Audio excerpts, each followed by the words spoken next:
ഇപ്പോൾ ഇവിടെ ഇരിക്കുന്ന ആരെങ്കിലും ചിന്തിക്കുന്നുണ്ടെങ്കിൽ ഇങ്ങനെ ഇതൊക്കെ ഞാൻ അറിഞ്ഞതുകൊണ്ട് എനിക്കെന്ത് ഗുണം എന്ന് ചിന്തിക്കുന്നുണ്ടെങ്കിൽ, ദൈവവചനത്തിലെ നിഗൂഢമായ രഹസ്യങ്ങൾ മനസ്സിലാക്കാൻ നീ നിന്റെ ജീവിതം സമർപ്പിക്കുന്നത് മുതൽ നിന്റെ പ്രാർത്ഥന കേൾക്കപ്പെട്ടിരിക്കും. ഇതാണ് ദാനിയേലിനോട് പറഞ്ഞത്.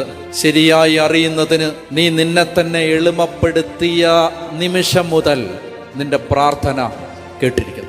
ഇവിടെ ഇരിക്കുന്ന ആരെങ്കിലും ഇപ്പൊ ചിന്തിക്കുന്നുണ്ടെങ്കിൽ, ഞാൻ ഇതൊക്കെ അറിഞ്ഞിട്ട് ഇപ്പൊ എനിക്കെന്താണ് എന്ന് ചിന്തിക്കുന്നുണ്ടെങ്കിൽ, മകളെ, നീയൊരു നീറുന്ന പ്രശ്നത്തിനകത്തല്ലേ?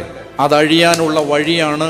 നീ ഇതറിഞ്ഞാൽ നീ അറിയേണ്ടതെല്ലാം ദൈവം നിന്നെ അറിയിക്കും. ചെയ്യേണ്ടത് ദൈവം നിനക്ക് കാണിച്ചു തരും. ദൈവം നിന്നെ ഇന്ന് ഇവിടുന്ന് ബ്ലെസ് ചെയ്തിട്ടേ വിടൂ. ഒറ്റ കണ്ടീഷൻ, ദൈവവചനത്തിൻ്റെ രഹസ്യങ്ങൾ അറിയുന്നതിനനുസരിച്ച് നമ്മുടെ ജീവിതം അനുഗ്രഹിക്കപ്പെടും. സ്നേഹം